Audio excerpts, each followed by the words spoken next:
மக்களே! இன்னைக்கு நம்ம சேனல்ல பீட்ரூட் வச்சு ஒரு ரசம் ரெசிபி தாங்க பார்க்க போறோம். வாங்க எப்படி செய்றதுன்னு பார்க்கலாம். ஃபர்ஸ்ட் நம்ம ஸ்டவ் ஆன் பண்ணி ஒரு பேன்ல கொஞ்சமா தண்ணி ஊத்தி, இது கூடவே ஒரு 4 சின்ன வெங்காயம், ஒரு 10 பல் பூண்டு, 2 மீடியம் சைஸ் தக்காளிய நான் கட் பண்ணி சேர்த்திக்கிறேன். ஒரு பீட்ரூட்ட நான் தோல் சீவிட்டு சின்ன சின்னதா கட் பண்ணி இது கூட ஆட் பண்ணிக்கிறேன். இது கூடவே ஒரு 2லிருந்து 3 பச்சை மிளகா, ஒரு 2 கொத்து கருவேப்பில, 1 ஸ்பூன் மிளகும், 1 ஸ்பூன் ஜீரகமும் சேர்த்து ஒரு 10லிருந்து 15 நிமிஷம் நல்லா கொதிக்க வைங்க. இப்போ நான் இது கூடவே கொஞ்சமா உப்பும் ஆட் பண்ணி ஒரு 15 நிமிஷம் கொதிக்க வச்சுக்கிறேன். 15 நிமிஷம் கழிச்சு ஸ்டவ் ஆஃப் பண்ணி இதெல்லாமே நம்ம வடிகட்டி எடுத்துக்கலாம்.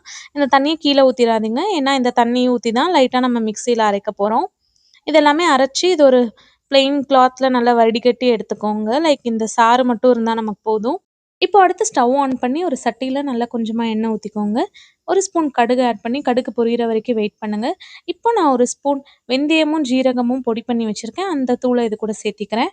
இது கூடவே நான் ஒரு 2லிருந்து 3 வரமிளகா கிள்ளி வச்சிருக்கேங்க. அதையும் இது கூட சேர்த்தி கொஞ்சமா கருவேப்பில ஆட் பண்ணி இது நல்லா பொரியிற வரைக்கும் வெயிட் பண்ணலாம். கொஞ்சமா பெருங்காயமும் இது கூட ஆட் பண்ணிக்கோங்க. நான் ஒரு 1/2 மணி நேரத்துக்கு முன்னாடியே ஒரு பெரிய நெல்லிக்காய் சைஸ் அளவு புளிய நான் தண்ணியில ஊற வச்சிருக்கேங்க. அந்த புளி கரைசலையும் இது கூட நான் 1 கப் சேர்த்திக்க போறேன். புளி கரைசல் சேர்த்து இத நல்லா மிக்ஸ் பண்ணி கொஞ்சமா உப்பும் ஆட் பண்ணி ஒரு 10 நிமிஷம் நல்லா கொதிக்க வைங்க.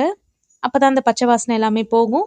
இப்ப இந்த புளி தண்ணி நல்லா கொதிச்சதுமே, இது கூட அடுத்து நம்ம எடுத்து வச்சிருக்க பீட்ரூட் சாறு தாங்க சேர்க்க போறோம். பீட்ரூட் சாறு சேர்த்து கொஞ்சமா நல்லா தண்ணி ஊத்திக்கோங்க. தண்ணி ஊத்தி உப்பு செக் பண்ணிக்கோங்க. கரெக்ட்டா இருக்குன்னா விட்டுருங்க. இல்ல கம்மியா இருக்குன்னா கொஞ்சமா இது கூட சேர்த்தி ஒரு 5லிருந்து 10 நிமிஷம் கழிச்சு ஸ்டவ் ஆஃப் பண்ணிட்டு, மேல கொத்தமல்லி தூவி இறக்குனீங்கன்னா, சூப்பரான பீட்ரூட் ரசம் ரெடி. இந்த வீடியோ புடிச்சிருந்தா மறக்காம லைக் பண்ணுங்க. அப்படியே எங்க சேனலுக்கும் சப்ஸ்கிரைப் பண்ண மறந்துறாதீங்க.